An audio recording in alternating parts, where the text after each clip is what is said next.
Have you ever stopped to think about what exactly happens during sexual intercourse? I know it's a topic that's often shrouded in mystery, innuendo, and sometimes even embarrassment. But let's set those feelings aside for a moment and get down to the basics. Sexual intercourse, also known as sex or copulation, is a natural part of human sexuality. It's the act of inserting and thrusting the penis into the vagina for various purposes: sexual pleasure, reproduction, or both.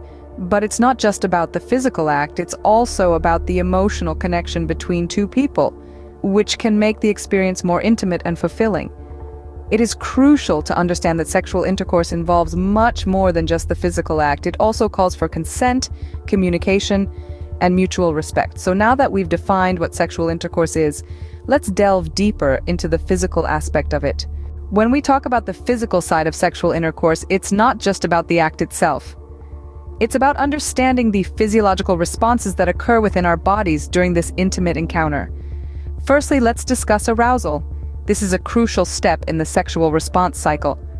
Arousal can be triggered by a variety of stimuli, both physical and psychological. It results in increased blood flow to the genital areas, leading to physical changes such as erection in men and vaginal lubrication in women. Now let's delve into the bodily changes that happen during intercourse. In women, the vagina naturally expands and elongates to accommodate the penis. In men, the penis becomes rigid due to the increased blood flow. Heart rate, breathing rate, and blood pressure also generally increase for both parties during this time. Next, we have the sexual response cycle, which is typically divided into 4 stages: excitement, plateau, orgasm, and resolution. The excitement phase is characterized by arousal, as we just discussed. The plateau phase is when sexual tension builds. The orgasm phase is the climax of the cycle, involving intense pleasure and release of the sexual tension. Lastly, the resolution phase is when the body returns to its normal state. It's important to note that this cycle can vary greatly from person to person, and it's perfectly normal if your experience doesn't exactly match this description. Now, we can't talk about the physical side of sexual intercourse without addressing the importance of safe sex. Protection is crucial in preventing unintended pregnancies and sexually transmitted infections. Condoms, for instance, are a reliable form of protection when used correctly. Sexual intercourse is a complex process that involves a multitude of physiological responses and changes in the body. Understanding these can enhance your experience and ensure your health and safety. Understanding the physical aspect is crucial, but it's only one piece of the puzzle. Let's now explore the emotional side of sexual intercourse. Sexual intercourse isn't just a physical act, it's also an emotional experience. This is the essence of our journey into the emotional aspect of sexual intercourse. When we peel back the layers of physicality, we are left with the raw, unfiltered emotional connection that sexual intercourse can foster. It's not merely the intertwining of bodies, but the intertwining of hearts and minds. The act of sex goes beyond the surface, diving deep into the realm of emotions where intimacy and connection reign supreme. Intimacy, the state of being close and familiar, is a key player in sexual intercourse.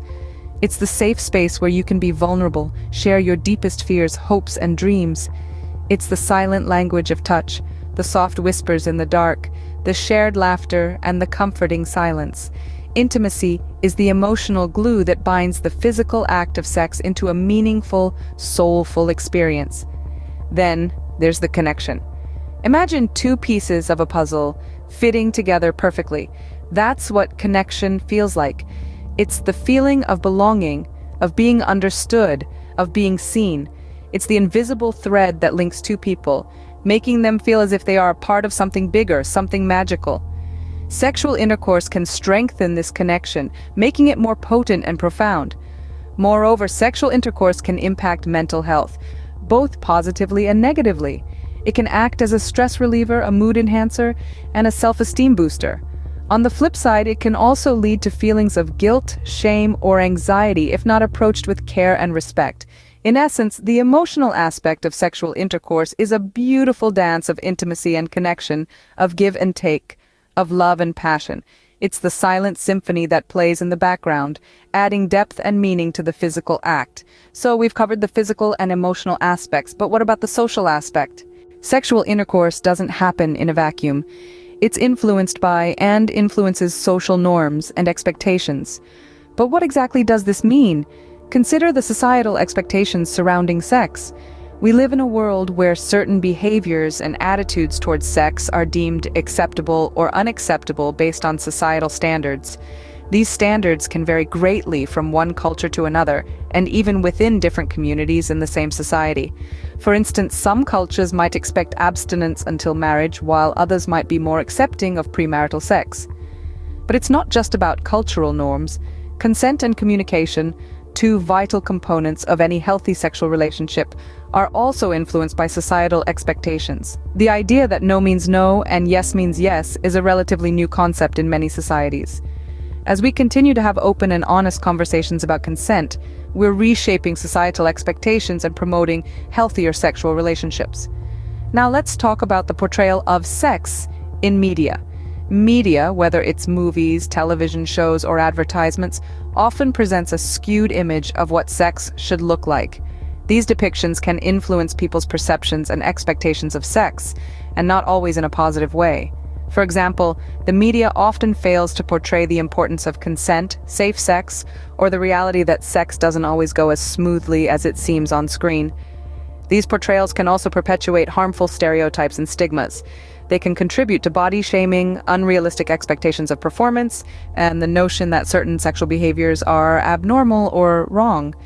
It's crucial to remember, however, that everyone's sexual experiences are unique, and there is no right way to have sex. Sexual intercourse is a complex interplay of physical, emotional, and social factors. It's influenced by societal expectations, cultural norms, and media portrayals. But as we continue to challenge these influences and promote open, honest conversations about sex, we can reshape societal norms and expectations. Sexual intercourse is a complex interplay of physical, emotional, and social factors. Let's summarize what we've learned. We've traversed a journey through the complex world of sexual intercourse, haven't we? It's an intricate tapestry woven with threads of the physical, emotional, and social aspects, each equally important and interdependent. On the physical side, we delved into the biological mechanics involved in sexual intercourse. We explored how the act of inserting and thrusting the penis into the vagina can bring about sexual pleasure and potentially lead to reproduction. This is a natural part of human sexuality, not something to be shied away from, but something to be understood and respected. Yet, beyond the physicality, there's an emotional connection that can deepen the experience. We touched on how sex can be a profound way of expressing love, intimacy, and mutual respect. It can strengthen partnerships, build trust, and create a sense of shared vulnerability that is both powerful and transformative. We also ventured into the social impact of sexual intercourse, discussing how societal norms, cultural values, and personal beliefs can shape our perceptions and experiences of sex. We underscored that these social constructs should not dictate your sexual choices, but rather inform them, reminding you to stay true to your personal values and comfort levels.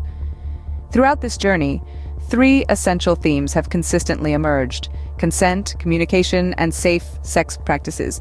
Consent is the cornerstone of any sexual activity.